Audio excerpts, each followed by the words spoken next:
السلام علیکم ورحمۃ اللہ تعالی وبرکاتہ۔ 15 اگست کی تاریخ آتے ہی تمام دیش واسیوں کا دل خوشی سے جھوم اٹھتا ہے۔ کیوں نہ ہو کہ تمام دیش واسیوں نے اس دیش کی آزادی میں اپنا تن من دھن قربان کیا، اور انہی قربانی دینے والوں میں ایک لمبی لسٹ علماء اہل سنت کی ہے، جنہوں نے دیش کی آزادی کے لیے پھانسیاں چڑھیں، سولیوں پر چڑھے اور کالا پانی کی سزائیں بھی کاٹیں اور طرح طرح کی مشقتوں اور مصیبتوں کو برداشت کیا، لیکن ہر حال میں دیش کو آزاد کرا کر ہی دم لیا۔ لیکن بدلتے حالات اور بدلتے موسم کے ساتھ ساتھ کچھ لوگوں نے اس قدر تاریخ کو بدلا کہ جو لوگ جنگ آزادی کے ہیرو تھے ان کو تاریخ کے پنوں سے یکسر غائب کر دیا، اور جنہوں نے جنگ آزادی کے موقع پر انگریزوں کے ساتھ ساتھ رہے، انگریزی حکومت کو رحم دل کہتے رہے، انہیں مہربان قدردان کہتے رہے، آج ان کے چاہنے والوں نے ان کو جنگ آزادی کا ہیرو بنا کر پیش کیا ہے۔ آئیے میں حقیقت آپ کے سامنے رکھتا ہوں۔ حضرت علامہ مشتاق نظامی علیہ رحمہ کی تصنیف خون کے آنسو کے حوالے سے کہ کس طریقے سے جن کو آج ہیرو بنا کر پیش کیا جا رہا ہے، ان لوگوں نے انگریزوں کو خیر خواہ، رحم دل اور اپنا مہربان بتایا اور کہا۔ حضرت علامہ مشتاق نظامی علیہ رحمہ خون کے آنسو صفحہ نمبر 17 پر تحریر فرماتے ہیں کہ تذکرۃ الرشید حصہ اول صفحہ نمبر 73 کی ایک عبارت ملاحظہ فرمائیے اور اندازہ کیجئے کہ علماء دیوبند کے بزرگوں کا انگریز افسر کے ساتھ کیسا گہرا تعلق تھا۔ تذکرۃ الرشید کی عبارت یہ ہے کہ بعض کے سروں پر موت کھیل رہی تھی، انہوں نے کمپنی یعنی انگریزی حکومت کے امن و عافیت کا زمانہ قدر کی نگاہ سے نہیں دیکھا اور اپنی رحم دل گورنمنٹ کے سامنے بغاوت کا عالم بلند کیا۔ فرمائیے کیا اب بھی علماء دیوبند کو انگریز دوستی سے انکار ہو سکتا ہے؟ مولوی رشید احمد گنگوہی علماء دیوبند کے مسلم مقتدا اور پیشوا ہیں۔ وہ کمپنی راج کو یعنی انگریزی حکومت کو رحم دل گورنمنٹ سے تعبیر کرتے ہیں۔ وہ انگریز جو مسلمانوں کے خون سے ہولی کھیل چکا ہو، جس نے مسلمانوں کی لاش کو درختوں پر لٹکا کر چیل کووں سے نچوایا ہو، وہی انگریز جنہوں نے مسجدوں کو گھوڑوں کی لید سے نجس کیا ہو، ہاں وہی انگریز جنہوں نے بہادر شاہ ظفر کے ناشتے میں ان کے لڑکوں کا سر بھجوایا ہو، وہی ظالم انگریز مولوی رشید احمد گنگوہی کی نظر میں رحم دل ہے، اور ان ظالم انگریزوں کا زمانہ امن و عافیت کا زمانہ ہے۔ تذکرۃ الرشید کی اس تحریر کا یہ ٹکڑا ابھی قابل غور ہے کہ بعض کے سروں پر موت کھیل رہی تھی۔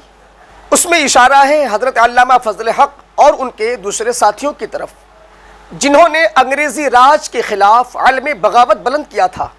یعنی اس وقت دو گروپ تھے، ایک مولوی رشید احمد گنگوہی کا جو انگریزی راج کا خطبہ پڑھ رہا تھا اور ان کے قدم جمانے کے لیے مسلمانوں کو بہلاوے دے رہا تھا، اور دوسرا گروپ حضرت علامہ فضل حق خیر آبادی کا تھا جو انگریزی سامراجیت کے خلاف نعرے جہاد بلند کر رہا تھا۔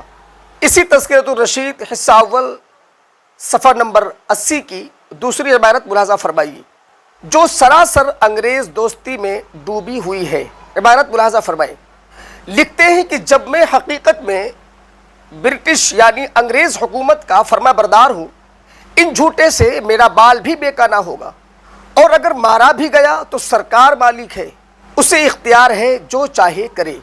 یہ دو حوالے تو آپ نے سنے، اب انگریز دوستی کی تیسری بھاری بھرکم شہادت ملاحظہ فرمائیے۔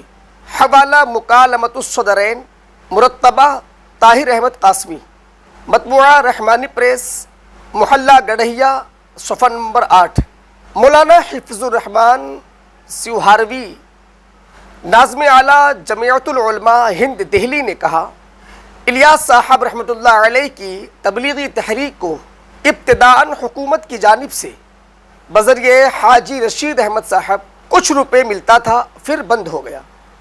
اب بات ڈھکی چھپی نہ رہ گئی کہ انگریز بہادر سے علماء دیوبند کے کیا سانٹھ گانٹھ تھے۔ اسی کو کہتے ہیں اقراری ڈگری، کسی ایرے غیرے کا نہیں بلکہ مولوی حفظ الرحمان ناظم جمعیت العلماء ہند جیسے ذمہ دار کا اقرار ہے کہ مولانا الیاس کو تبلیغی جماعت کے لیے انگریز گورنمنٹ کی جانب سے روپیہ ملتا تھا۔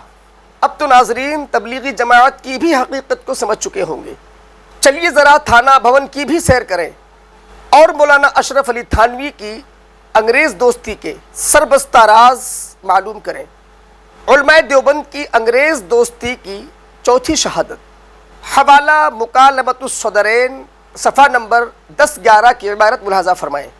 مولوی شبیر احمد صاحب دیوبندی صدر جمعیت الاسلام کلکتہ نے مولوی حفظ الرحمان صاحب کے جواب میں کہا کہ دیکھیے کہ مولانا اشرف علی تھانوی رحمۃ اللہ علیہ ہمارے اور آپ کے مسلم بزرگوں پیشوا تھے۔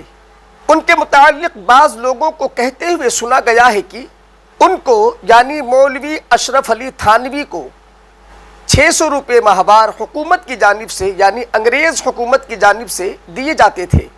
علماء دیوبند میں جسے دیکھیے اس کا دامن بہادر انگریز کے دامن سے وابستہ ہے۔ کیا اب بھی دماغ کے کسی حاشیے میں شک و شبہ کی گنجائش باقی رہ گئی ہے کہ علماء دیوبند انگریز کے زر خرید غلام نہ تھے؟ انگریز اپنا حق ادا کر رہا تھا اور جب و دستار والے اپنا عہد و پیمان پورا کر رہے تھے۔ آپ کے سامنے 4 حوالے پیش کیے گئے کہ کس قدر علماء دیوبند نے انگریز حکومت کے ساتھ سانٹھ گانٹھ کر لیا تھا اور ان کے خیر خواہ بنے ہوئے تھے، انہیں رحم دل کہہ رہے تھے، جن کے ظلم و بربریت کا ڈنکا پوری دنیا میں بج رہا تھا۔ علماء دیوبند انہیں رحم دل کہہ رہے ہیں اور ان سے نذرانے پا رہے ہیں، ان سے انہیں تنخواہیں مل رہی ہیں۔ یہ ہے ان لوگوں کا کردار، یہ ہے ان لوگوں کی انگریز دوستی۔ لیکن ان کے چاہنے والوں نے تاریخ ایسے پلٹا کہ جن لوگوں نے دیش کی آزادی کے لیے اپنا سب کچھ قربان کیا تھا، آج انہیں تاریخ کے صفحوں سے غائب کر کے اور اپنے مولویوں کو ہیرو بنانے کی کوشش کی۔ اور جو کام ان کے مولویوں نے کیا تھا، رشوت لینا، ماہواری پیسے لینا، تنخواہ لینا اور انگریز حکومت کو، انگریز گورنمنٹ کو رحم دل کہنا، انہیں اپنا خیر خواہ کہنا، ان ساری چیزوں کو نسبت انہوں نے علماء اہل سنت کی طرف کر دی اور انہیں داغدار بنانے کی کوشش کی اور انہیں انگریز دوست بنانے میں کوئی کسر نہیں چھوڑی۔ تو اس طریقے سے ان لوگوں نے تاریخ کے ساتھ فراڈ کیا اور اس قدر ان لوگوں نے تحریف و تبدیلی کی۔ اس طریقے سے بہت سے حوالے ہیں جو کتابوں میں بھرے پڑے ہیں، لیکن ویڈیو لمبی نہ ہو جائے اس لیے میں اپنی گفتگو کو یہیں پر سمیٹنے کی کوشش کرتا ہوں۔ مزید جانکاری کے لیے خون کے آنسو مصنف حضرت علامہ مشتاق نظامی علیہ رحمہ کا مطالعہ کریں۔